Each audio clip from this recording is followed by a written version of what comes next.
अस्सलामुअलैकुम। आज का हमारा टॉपिक है कि हमें सर्किट में जो एलिमेंट्स हैं उनकी पावर फाइंड आउट करनी है। तो सबसे पहले तो हमें उसके रूल्स और स्टेप्स मालूम होने चाहिए। तो इसका जो पहला स्टेप है वो ये है, if power is positive it is being absorbed, यानी अगर हमारा पावर हम कैलकुलेट करेंगे और उसका आंसर पॉजिटिव आएगा तो वो एब्जॉर्ब होगी पावर। और दूसरा सेंटेंस क्या है, if power is negative it is being supplied. अगर हम पावर कैलकुलेट करें और मिसाल के तौर पे वो नेगेटिव आ जाए, जैसे कि पावर इज इक्वल्स टू -8 वाट आ गई, तो वो -8 वाट की जो पावर है वो सप्लाई होगी। फिर पैसिव साइन कन्वेंशन के मुताबिक if current enters positive terminal of voltage power is positive. अगर करंट वोल्टेज के पॉजिटिव टर्मिनल में एंटर हो रहा है तो वो उसकी पावर भी पॉजिटिव होगी। और इसी का वाइस वर्सा, यानी अगर current negative terminal of voltage में एंटर हो रहा है तो उसकी पावर जो है वो नेगेटिव होगी। अब हमारे पास यहाँ पे क्वेश्चन आया है कि calculate power supplied and absorbed by each element. अब पहले तो हमें जो सर्किट दिया हुआ है हमें उसमें ये पता होना चाहिए कि इसमें एलिमेंट्स कौन कौन से हैं।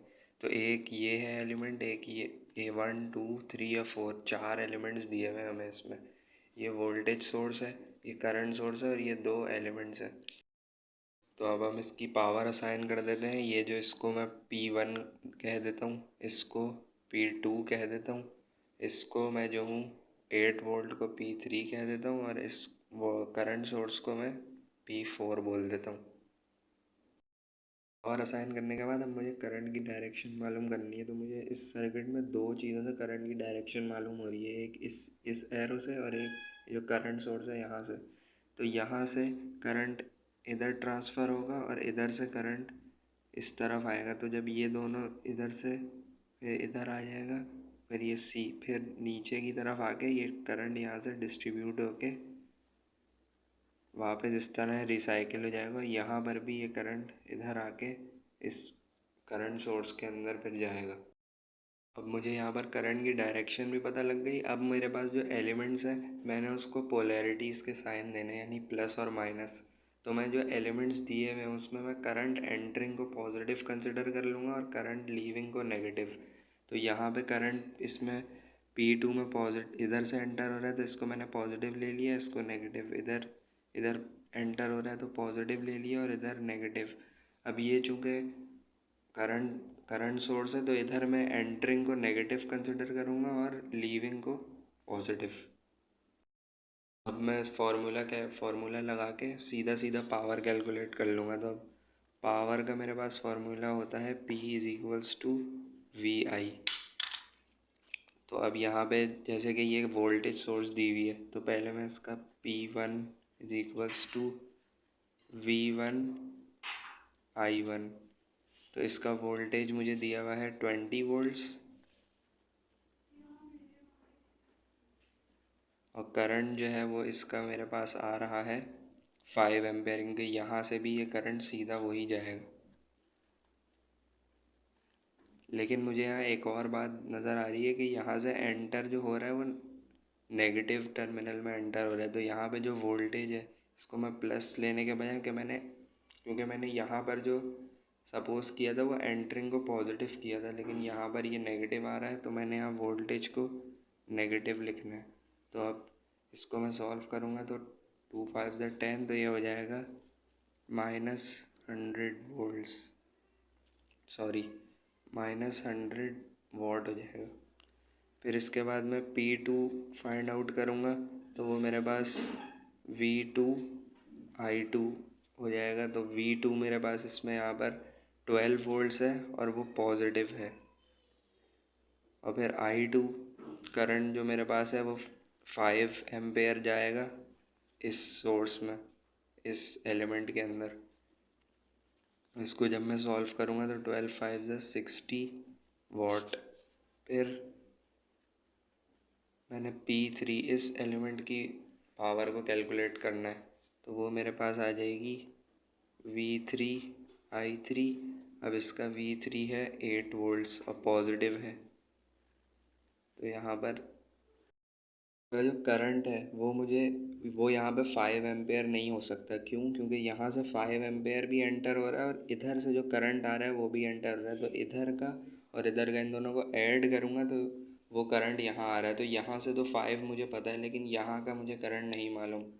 तो यहाँ का जो करंट आ रहा है वो इस सोर्स से आ रहा है, और इस सोर्स ये चूँकि डिपेंडेंट सोर्स है तो 0.2 आई। अब मुझे इसमें आई ढूंढना है, तो आई यहाँ पे मुझे दिया हुआ है 5 एम्पेयर।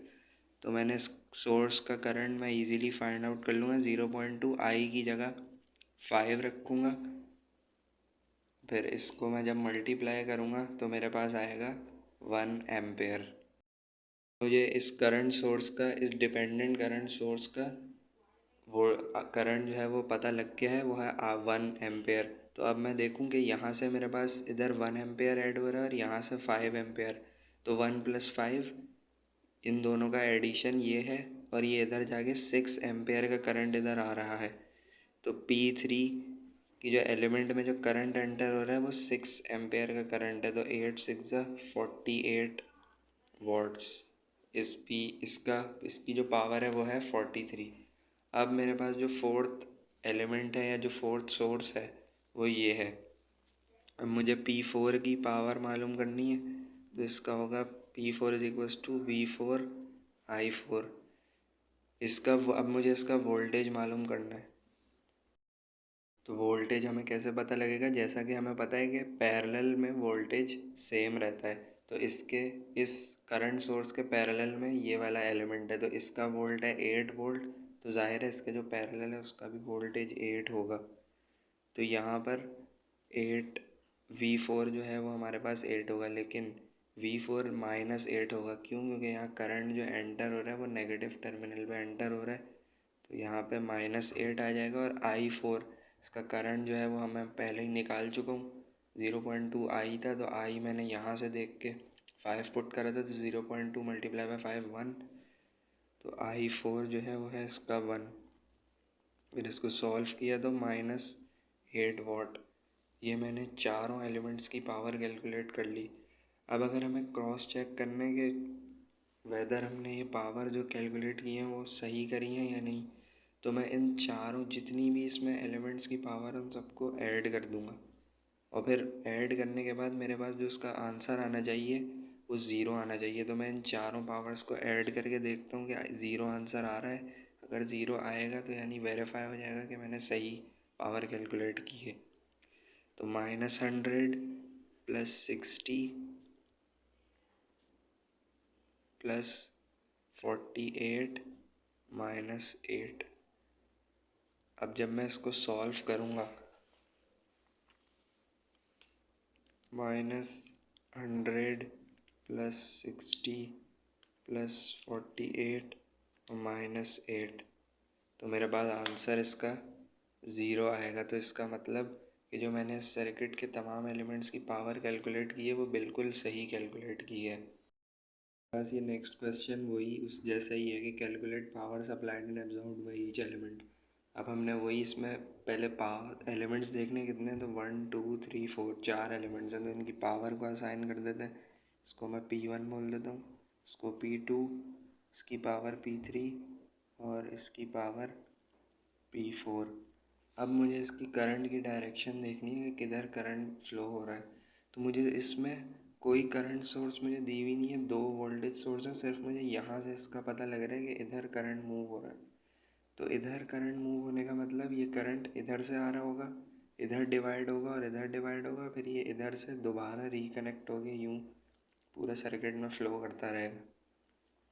तो यानी ये करंट इधर से आया, ये आया, इधर डिवाइड हुआ और इधर डिवाइड हुआ, फिर यहाँ से ये करंट दोबारा फ्लो होके इस तरफ आया, यहाँ से इधर, और फिर ये दोनों मिल के दोबारा ये इधर से फ्लो करेंगे। फिर इस तरीके से पूरा सर्किट चलता रहेगा। मुझे इस क्वेश्चन में बताया हुआ था कि आई की वैल्यू 5 एम्पेयर और इधर का करंट भी मुझे पहले से ही बताया हुआ था कि 3 एम्पेयर। ये क्वेश्चन में गिवन था, मैंने पहले नहीं लिखा था, तो अब मैंने लिख दिया है। यहाँ पे 3 एम्पेयर का करंट फ्लो हो रहा है और इधर I = 5 एम्पेयर है। तो अब इधर इस सर्किट की तरफ इधर इस पाथ में कितना करंट फ्लो हो रहा है, तो मुझे ये पता लगाना है।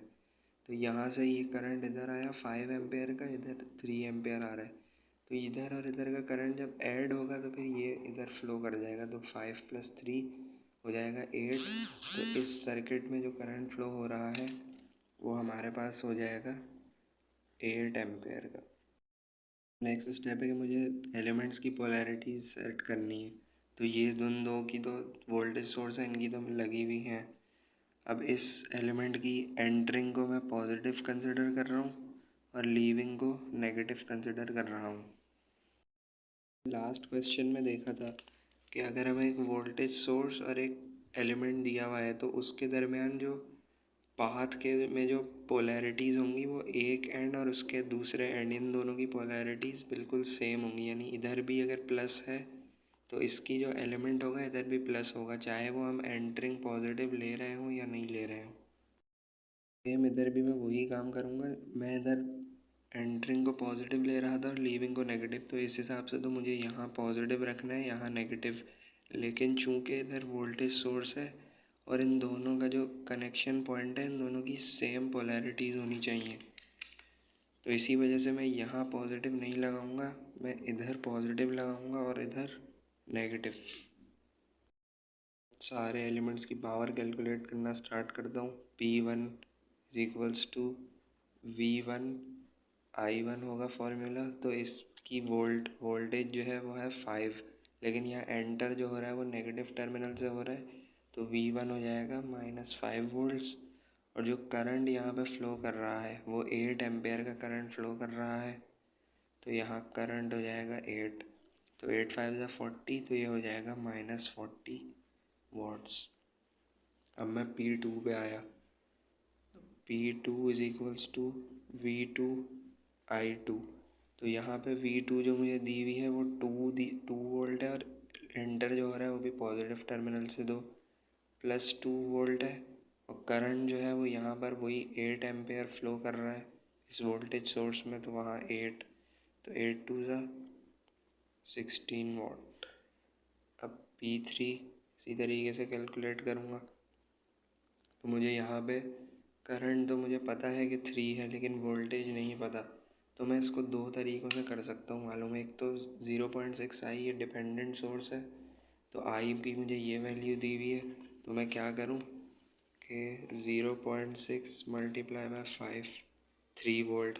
या तो मैं इसको इस तरह लिख दूँ, वरना इसके पैरेलल में चूँकि वोल्टेज सेम होता है, तो यहाँ भी 3 वोल्ट है तो यहाँ पर भी 3 आएगा। तो मैं इसको इस तरीके से भी वोल्टेज को ले सकता हूँ। P3 = V3I3।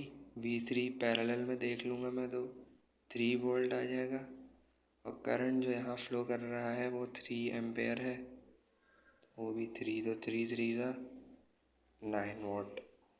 अब P4 में देखूँ, V4I4। P4 में मेरे पास जो वो वोल्टेज है वो 3 वोल्ट है और वो पॉजिटिव से एंटर हो रहा है, तो यहाँ पर 3+ का आएगा। और करंट जो है वो 5 एम्पेयर है, तो यहाँ 5 लिख दिया, तो 5 × 3 = 15 वॉट। अब मुझे क्रॉस चेक करना है कि मैंने ये चारों जो पावर निकाली है कि वो सही भी हैं या नहीं। तो मैंने इन चारों पावर्स को, इस सर्किट में जितनी भी पावर्स हैं उन सबको ऐड कर देना है। तो ऐड करके देख लेता हूँ, -40 + 16 + 9 और +15, -40 + 16 + 9 + 15, तो 0 आंसर आ रहा है इसका। तो इसका मतलब ये जो मैंने पावर कैलकुलेट की है बिल्कुल एक्यूरेट है।